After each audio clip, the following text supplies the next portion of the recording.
Let me show you how to fix Duolingo audio not working on your Android device. Now, if you're facing this issue where none of the audio inside of Duolingo is being played or you're not being able to hear it, then what you can simply do first of all is head over to the settings and make sure that these sound effects or these speaking exercises or even listening exercises is toggled on.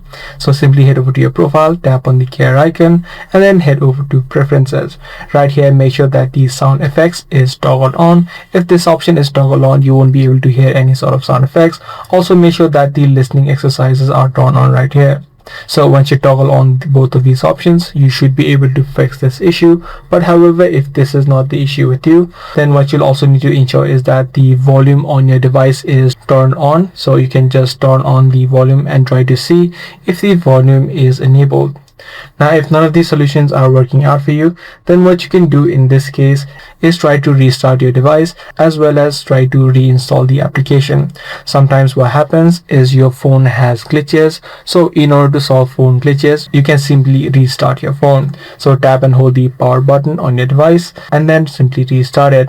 Also, as I said, you can also try to reinstall the application of Duolingo. First of all, uninstall it, head over to the Play Store and then download it. This ensures that any sort of bugs which may be causing the issue will be now fixed. By following these steps, you should be able to fix the audio not working on your Android device. If this guide video was helpful to you, be sure to subscribe. That's gotta be all for today. I'm gonna see you in the next video.